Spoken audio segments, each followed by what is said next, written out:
4 फरवरी 2026 से लेकर 10 फरवरी 2026 तक का ये जो वीक है, तुला, वृश्चिक और धनु राशि वालों के लिए कैसा रहने वाला है, इस वीडियो में हम जानेंगे। इसके साथ ही हम इस वीडियो में ये जानेंगे कि आपका करियर, आपकी जॉब, आपकी लव लाइफ, आपकी मैरिड लाइफ, आपकी स्टूडेंट लाइफ कैसी रहेगी, हेल्थ कैसी रहने वाली है, किस दिन आपको क्या प्रिकॉशंस लेने हैं, कब अलर्ट रहना है, कौन सी रेमेडी करनी है, ये सारी इंफॉर्मेशन ना आप लोगों को इस वीडियो में मिलेगी।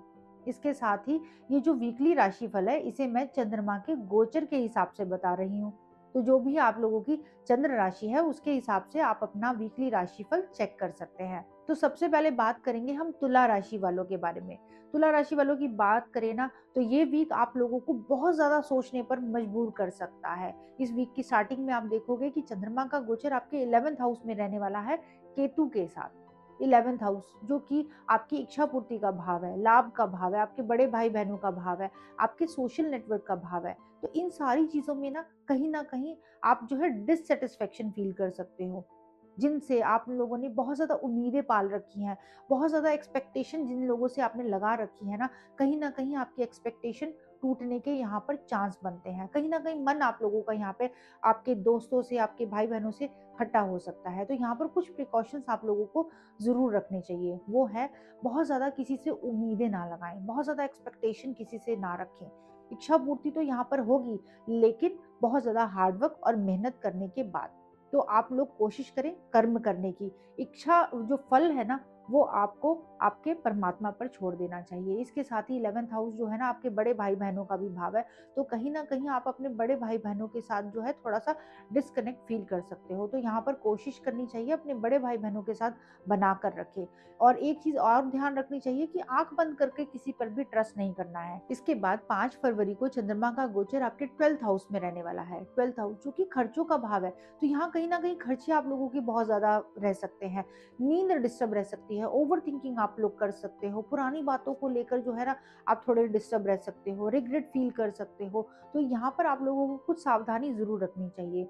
वो है अपने मेंटल पीस पर काम करना। जितना फोकस आप अपने आप पर करोगे, जितना अपने ऊपर काम करोगे ना, उतने ही पॉजिटिव रिजल्ट देखने को मिलेंगे। कोशिश करें, मेडिटेशन करें और स्पिरिचुअली परमात्मा से कनेक्ट रहने की कोशिश करें। इसके बाद 7 फरवरी को चंद्रमा का गोचर आपके फर्स्ट हाउस में रहने वाला है। यहाँ पर आप देखोगे कि आपकी एनर्जी पहले से बेटर हो गई है। आपके थॉट्स जो है काफी पॉजिटिव रह सकते हैं। आप जो है काफी इमोशनली स्ट्रांग फील कर सकते हो। आप अपनी बातों को बहुत अच्छे से प्रेजेंट कर सकते हो। आपकी पर्सनालिटी काफी अट्रैक्टिव रह सकती है। ये टाइम जो है ना, आप अपने सेल्फ पर काम कर सकते हो। तो ओवरऑल देखोगे ना, ये जो टाइम है आपके लिए आपके फेवर में ही रहने वाला है। बस यहाँ पर क्या प्रिकॉशंस रखने हैं, आपको इमोशंस जो है ना बहुत ज्यादा हाई नहीं करना है, यानी कि अपने इमोशंस पर कंट्रोल करके चलना है, अपने मूड स्विंग्स को कंट्रोल करके चलना है। तो ये टाइम आप लोगों को कहीं ना कहीं सपोर्ट ही करेगा। इसके बाद 10 फरवरी को चंद्रमा का गोचर आप लोगों के सेकंड भाव पर रहने वाला है। यहाँ पर ना चंद्रमा नीच के होकर गोचर करने वाले हैं। और सेकंड भाव जो होता है आपके धन, कुटुंब, वाणी का भाव है। तो कहीं ना कहीं वाणी यहाँ पर आपके डिस्टर्ब रह सकती है, क्योंकि यहाँ पर कोई शब्द आप ऐसे यूज कर सकते हो जिससे कि आपके परिवार और आपके बीच में जो है ना दूरियां बढ़ सकती हैं। तो यहाँ पर क्या ध्यान रखना है, आप लोगों को अपनी वाणी पर फोकस करना है, वाणी पर ध्यान रखना है। कोई भी ऐसे शब्द यूज ना करें जिससे आपके परिवार और आपके बीच में दूरियां बढ़े। इसके साथ ही ये जो भाव है ना, आपके धन का भी भाव है। तो कोई ना कोई फाइनेंशियली डिसीजन अगर आप ले रहे हो तो जल्दबाजी में ना ले। यहाँ पर अगर अपने परिवार की कोई ना कोई सलाह लेकर चलोगे ना, तो ये टाइम आप लोगों को सपोर्ट करेगा। चंद्रमा नीच के ही होकर यहाँ पर गोचर कर रहे हैं, तो कहीं ना कहीं इन सारी चीजों में ना आपको डिस्टर्ब कर सकते हैं। तो कोशिश करें अपनी वाणी पर कंट्रोल रखें, अपनी फैमिली के साथ कहीं ना कहीं कनेक्शन स्ट्रांग बनाकर चलोगे तो ये टाइम सपोर्ट करेगा। अब हम बात करेंगे वो कौन से उपाय करें जिससे ये जो वीक है आपके फेवर में रहे। आप क्या कर सकते हो, सबसे पहले आप अपनी राशि के स्वामी यानी कि शुक्र देव को सही रखने के लिए आप रेगुलर बेस पर श्री सूक्त का पाठ करें। आप अपनी पर्सनल हाइजीन का ध्यान रखें, ज्यादा से ज्यादा प्लांट लगाएं और गौ सेवा जरूर करें। अब हम बात करेंगे कि वृश्चिक राशि वालों के लिए ये वीक कैसा रहने वाला है। वृश्चिक राशि वालों की बात करें तो ये टाइम आपके कर्म और आपके पहचान से जुड़ा रहने वाला है। इस टाइम पर आप देखोगे कि चंद्रमा का गोचर जो है वीक की स्टार्टिंग में केतु के साथ रहने वाला है, और वो भी आपके 10th हाउस में। तो यहाँ पर आप ना अपने करियर से रिलेटेड थोड़े से डिससैटिस्फैक्शन फील कर सकते हो। यहाँ पर आप अपने काम को लेकर, करियर को लेकर जो है ना कुछ बदलाव कर सकते हो, कुछ ना कुछ चेंजेस कर सकते हो। यहाँ पर अपने काम को लेकर ना आप अपने आप से डिससैटिस्फाई रह सकते हो, क्योंकि यहाँ पर आप लोगों को ऐसा फील होगा कि मैं मेहनत बहुत ज़्यादा कर रहा हूँ, बहुत ज़्यादा हार्ड वर्क कर रहा हूँ, लेकिन फिर भी मुझे वो रिकॉग्निशन नहीं मिलती जो कि मैं डिज़र्व करता हूँ। ऐसा फ़ील आप लोगों को रह सकता है। बॉस के साथ, आपके हायर अथॉरिटी के साथ कहीं न कहीं मिसअंडरस्टैंडिंग रह सकती है, मिसकम्युनिकेशन रह सकता है। तो यहाँ पर आप लोगों को कुछ प्रिकॉशंस ज़रूर रखने चाहिए। यहाँ पर एक चीज़ का बहुत ज़्यादा ध्यान रखें, वो है अपने करियर में बदलाव। करियर में अगर आप कोई भी बार-बार जल्दी-जल्दी कोई बदलाव करोगे ना, तो वो आपको डिस्टर्ब कर सकता है। तो यहाँ पर अगर आप लोगों को बहुत ज़्यादा कोई ज़रूरी कुछ बदलाव करना भी है ना, तो आप सलाह लेकर करें।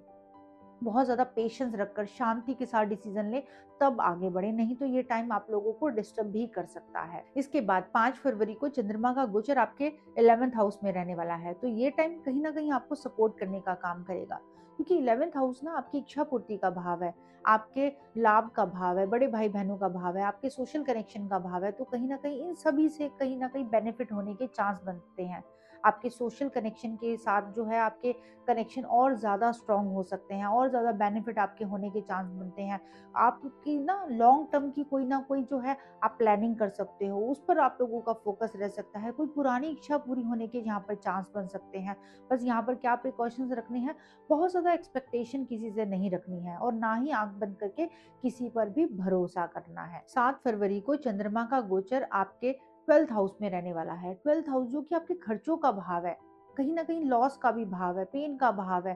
तो यहाँ पर आप लोग देखोगे कि कोई ना कोई खर्चे आप लोगों के बहुत ज़्यादा बढ़ सकते हैं, और ये जो खर्चे हैं आपकी हेल्थ के ऊपर हो सकते हैं, आपके शॉपिंग के ऊपर हो सकते हैं, आपके पार्टनर के ऊपर हो सकते हैं, या फिर स्पिरिचुअलिटी के ऊपर भी हो सकते हैं। तो यहाँ पर आप लोगों को कुछ ध्यान ज़रूर रखना चाहिए, क्योंकि 12th हाउस जो है ना, कहीं न कहीं आप लोगों को दूसरों से भी डिस्कनेक्ट करने का काम करता है। तो कोशिश करें इस टाइम पर अपने आप को अकेला ना रहने दें।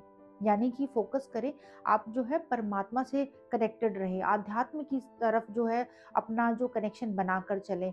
यहाँ पर जो है आप लोगों को कोशिश करनी चाहिए रेगुलर बेस पर मेडिटेशन करें। अगर बहुत ज़्यादा अगर आपके खर्चे हो रहे हैं, तो उसको प्लान बनाकर काम करें।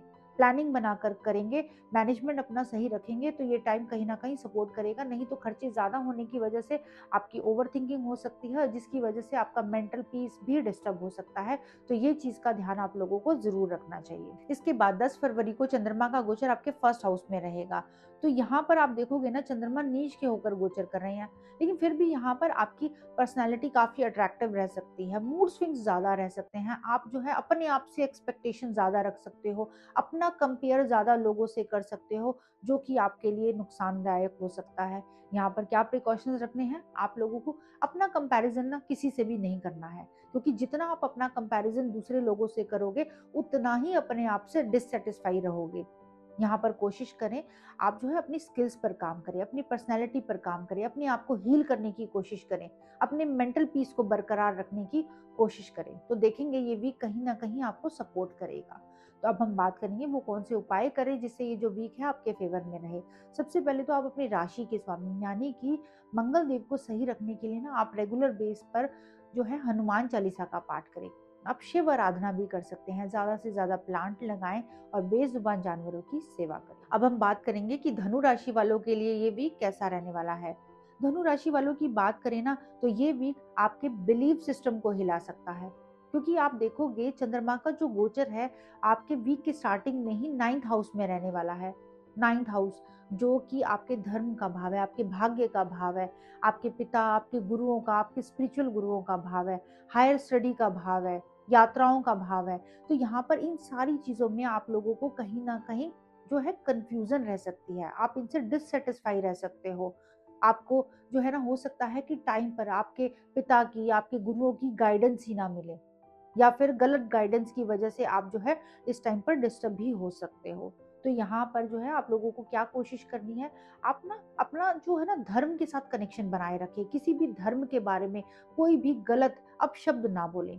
ना ही अपने पिता, अपने गुरुओं का अपमान करें, ना ही उनसे बहस करें, क्योंकि ये जो टाइम है ना, अगर आप लोगों ने उनका अनादर किया तो और भी ज़्यादा डिस्टर्ब कर सकता है। क्योंकि चंद्र और केतु जब कॉम्बिनेशन में होते हैं ना, तो कहीं न कहीं आपको कन्फ्यूज़न ज़्यादा रहती है। आपके इमोशन जो है ना बहुत ज़्यादा अप डाउन हो सकते हैं, तो उनको कंट्रोल में रखने के लिए ना आपको कहीं न कहीं धर्म से जुड़े रहना बहुत ज़्यादा ज़रूरी होगा। इसके बाद 5 फरवरी को चंद्रमा का गोचर आपके 10th भाव में रहने वाला है, यानी कि कर्म स्थान पर रहेगा, तो पूरा फोकस अपने करियर पर रह सकता है, कर्म पर रह सकता है। आप जो है बहुत ज़्यादा एफर्ट डालने वाले हो अपने करियर को ग्रोथ करने में। यहाँ पर आपके ऊपर काम का प्रेशर भी रहेगा, रिस्पॉन्सिबिलिटी भी बढ़ सकती है, लेकिन कहीं ना कहीं ये टाइम आप लोगों के सपोर्ट में ही रहने वाला है। बस यहाँ पर कोई भी काम जो है जल्दबाजी में ना करें। कोई भी डिसीजन ले रहे हो तो शांति से जो है आप डिसीजन ले सकते हो, अदरवाइज जो है जल्दबाजी में चीजें खराब हो सकती हैं। इसके बाद 7 फरवरी को चंद्रमा का गोचर आपके 11th हाउस में रहने वाला है। 11th हाउस जो कि आपके बड़े भाई बहनों का भाव है, आपके लाभ का, इच्छा पूर्ति का भाव है, आपके सोशल नेटवर्क का भाव है। तो कहीं ना कहीं इन सारी चीजों में आपको बेनिफिट होते हुए आप देखोगे। आपके सोशल कनेक्शन के थ्रू आपको कोई ना कोई बेनिफिट हो सकते हैं, आपकी इच्छा पूर्ति हो सकती है। इस टाइम पर ना आपका फोकस लाभ पर हो सकता है। अपने आप जो इस टाइम पर जो है ना लॉन्ग टर्म की कोई ना कोई जो है फ्यूचर प्लानिंग कर सकते हो, क्योंकि यहाँ पर चंद्रमा कहीं ना कहीं आपको सपोर्ट करने का ही काम करते हैं। अगर यहाँ पर आपने समझदारी से काम लिया तो यहाँ पर एक चीज का आप लोगों को प्रिकॉशंस रखना चाहिए कि आंख बंद करके किसी पर भी ट्रस्ट ना करें, बहुत ज्यादा एक्सपेक्टेशन किसी से ना रखें, तो ये टाइम सपोर्ट ही करेगा। इसके बाद 10 फरवरी को चंद्रमा का जो गोचर है आपके 12th हाउस में रहने वाला है।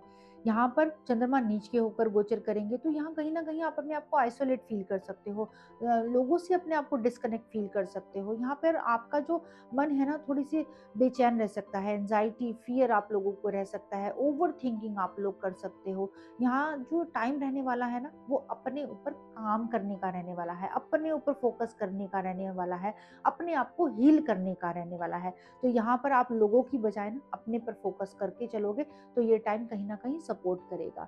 ये जो भाव है ना खर्चों का भी भाव है, तो यहाँ पर अपने खर्चों को भी आप लोगों को कंट्रोल करके चलना होगा, तभी ये टाइम आपको सपोर्ट करेगा। क्योंकि 12th हाउस जो है ना कहीं आप लोगों को ये गाइडेंस दे रहा है कि हर वक्त अपनी बातों को प्रेजेंट करना, अपने इमोशंस को जाहिर करना जरूरी नहीं है, बल्कि कभी कभी जो टाइम होता है अपने आप को हील करने का भी होता है, और ये जो टाइम है अपने आप को हील करने का ही रहने वाला है। अब हम बात करेंगे वो कौन से उपाय करें जिससे ये जो वीक है आपके फेवर में रहे। आप क्या कर सकते हैं? सबसे पहले तो आप अपनी राशि के स्वामी यानी कि बृहस्पति देव को सही रखने के लिए कोशिश करें, आप रेगुलर बेस पर विष्णु सहस्त्र नाम का पाठ करें। आप अपने माथे नाभि जुबान पर केसर लगा सकते हैं, पीपल के पेड़ की सेवा कर सकते हैं, और बेजुबान जानवरों की सेवा कर सकते हैं। तो आशा करते हैं ये जो हफ्ता है आप लोगों के लिए बहुत सारी खुशियां और कामयाबी लेकर आएगा। अगर आप लोगों को मेरी ये वीडियो पसंद आई हो तो वीडियो को लाइक शेयर जरूर कीजिएगा, और चैनल को सब्सक्राइब करना ना भूलें। इसके साथ ही अगर आप अपनी कुंडली को एनालाइज कराना चाहते हो तो दिए गए व्हाट्सएप नंबर पे मैसेज करके आप डिटेल भी ले सकते हैं। ओम नमः शिवाय।